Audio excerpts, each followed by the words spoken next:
Oui, nous avons donc réuni le CRD pour échanger sur des travaux d'envergure engagés par l'AGEROUTE dans la région de Dakar. Il s'agit donc pour AGEROUTE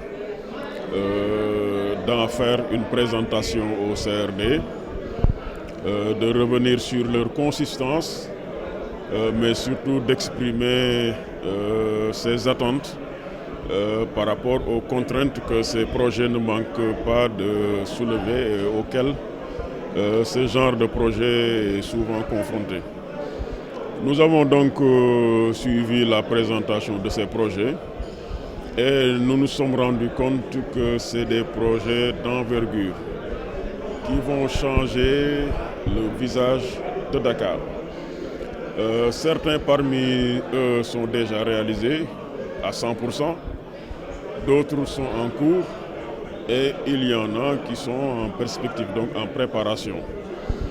Et non seulement ils vont changer le visage de Dakar, mais ils vont considérablement améliorer la mobilité, car venant s'ajouter à ces initiatives généreuses et hautement structurantes prises par le chef de l'État à travers le BRT, les autoponts, mais également les autoroutes pour désengorger Dakar, désenclaver certaines zones et permettre une mobilité optimale.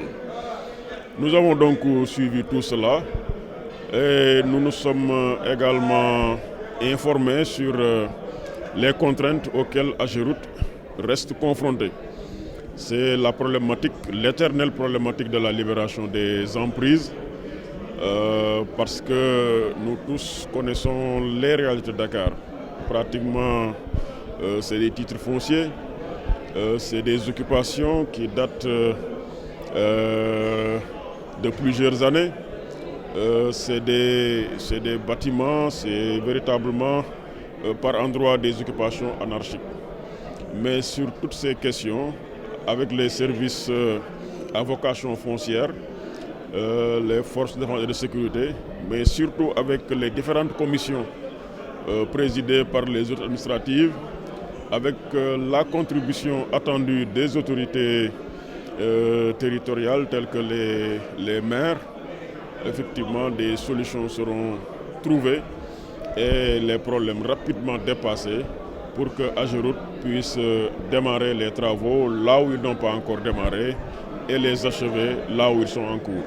Justement, monsieur le gouverneur, à ce titre, vous avez dit que depuis 2022, effectivement, il n'y a pas eu de levée d'emprise et que le financement est prêt, les études sont très avancées.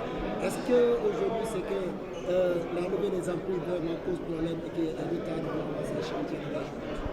Au fait, nous n'avons pas de problème pour libérer les emprises. Mais la vérité, c'est que pour libérer les emprises, il faut qu'il y ait des préalables. Alors, les services vont travailler sur ces préalables. Il s'agit donc de l'évaluation des impenses dans un premier temps, des situations foncières dans un second temps, de la prise de décret dans un troisième temps, et de la mobilisation de la commission de conciliation sur certains titres d'une nature différente de celle-là que nous avons toujours connue. Alors, en tout cas pour ce qui est du volet évaluation d'impenses. Maintenant, ce travail-là est en cours en relation avec les services techniques et AGEROUTE. Et à terme également, il faut mobiliser des ressources pour régler les indemnisations. Alors, quand toutes ces conditions seront réunies, et nous estimons qu'avec la dynamique déjà enclenchée par AGEROUTE et nos services, nous pourrions évidemment procéder à une libération apaisée des emprises en respectant tous les droits et en faisant en sorte que tout ce que nous faisons puisse être encadré par les textes qui régissent la République. Nous n'avons pas de problème particulier, mais il y a des préalables et nous allons travailler sur ces préalables-là et lever tous les écueils afin que les travaux puissent rapidement démarrer là où ils sont encore, ils n'ont pas encore démarré. Est-ce que vous avez le soutien des autres organismes À part Non. Vous savez, le CRD, c'est une instance consultative, mais également qui propose des solutions, qui prend des décisions et qui permet évidemment de faire avancer les choses. Donc c'est le CRD qui aujourd'hui était convoqué pour connaître de ces projets. Maintenant, il y a d'autres instances, telles que les commissions départementales de recensement et d'évaluation des impenses. Il y a la commission de conciliation que préside le gouverneur. Et maintenant, il y a le comité régional de suivi des travaux de libération d'emprise et de dévoiement de réseau dans le cadre des chantiers de l'État, donc qui s'occupe uniquement des chantiers de l'État. Maintenant, tous ces acteurs réunis dépendent d'une seule et même structure, c'est l'État dans son ensemble. Donc on fait jouer la solidarité, la diversité également des administrations pour que nous puissions trouver les solutions. Et dans ce cadre-ci, vous y trouvez en plus des gens de l'État, mais des acteurs du transport par exemple, les associations de transporteurs, de chauffeurs et autres. Vous y trouvez les organisations de femmes, de jeunes, les religieux, parce que tout simplement, c'est le CRD qui est ainsi composé. Mais il y a d'autres instances, évidemment, qui connaissent d'autres types de questions et qui, le moment venu, vont effectivement prendre les décisions qui sied. Les perspectives, c'est d'abord avec Ageroute et les services techniques, veiller à ce que tout ce qui est texte réglementaire soit rapidement pris. Les décrets d'utilité publique, là où ils ne sont pas encore, les décrets de cessibilité, là où on doit les prendre. Et c'est sur la base de cela que nous aurons les actes juridiques qui encadrent notre mission et qui sous-tendent évidemment l'action de l'État. Alors après cela, évidemment, les conciliations se feront et les emprises seront levées dès que les règlements des différentes indemnisations auront été faits. Moi, je vais commencer par remercier le gouverneur et ses préfets et sous-préfets, parce que derrière tout grand projet réalisé que vous voyez, que ce soit le BRT, que ce soit la VDN ou les autoponts, derrière il y a eu un gros travail abattu de libération d'emprise. Et ça, ce travail-là, on le réalise en rapport avec le gouverneur et ses services. Donc pour nous, c'est l'occasion saisie pour ce CRD de présenter tous les projets de l'Ageroute au niveau de Dakar.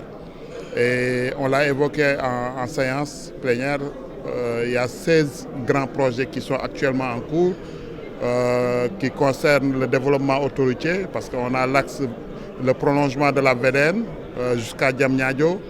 On a l'autoroute Tivaouane vers Saint-Louis. On a le projet d'élargissement de la route des Niayes. On a le projet de construction des autoponts. On a également le projet important des Jeux olympiques de la jeunesse qui vont se tenir pour une première fois en Afrique et dont le Sénégal a la teneur d'organiser ces Jeux-là. Et d'autres projets de désenclavement, le PSD, le programme spécial de désenclavement, mais également le programme de désenclavement de la zone des Almadies pour prouver que c'est toute la région de Dakar qui est aujourd'hui couverte par nos projets.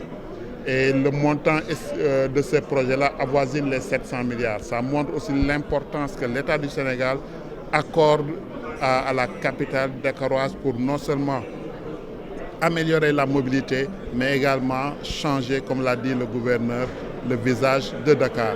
Ces projets mobilisent énormément de ressources, autant financières que techniques. Et les contraintes principales, monsieur le gouverneur les a évoquées. Il s'agit principalement de libération d'emprise. Dakar reste la capitale. Le foncier peut être problématique pour nous pour un démarrage des projets. Et d'où la présentation de ce CRD-là pour pouvoir présenter l'ensemble de nos projets, mais également évoquer ces difficultés et bénéficier encore une fois de plus du soutien de l'État du Sénégal à travers le gouverneur. Et je l'ai dit tantôt, c'est l'occasion pour nous de remercier avec ses équipes pour tous les efforts déployés pour l'exécution de ces grands projets. Au-delà de la libération des emprises, des questions techniques, c'est-à-dire avec tous les grands chantiers, on a l'ONAS, on a les réseaux électriques, les réseaux hydrauliques. Est-ce que vous n'êtes pas limité quelque part dans l'avancement des chantiers?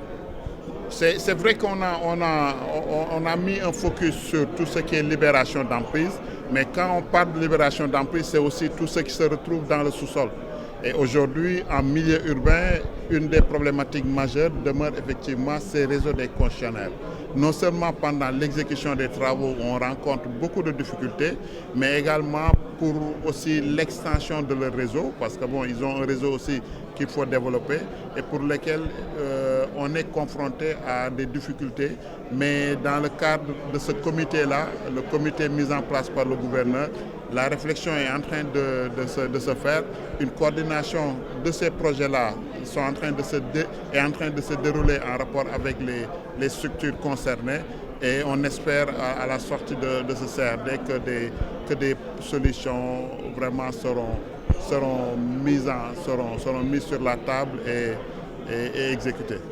700 milliards, c'est le montant annoncé. Alors, à quand la fin des travaux exactement pour les gros œuvres? Il y a déjà beaucoup de travaux de terminés.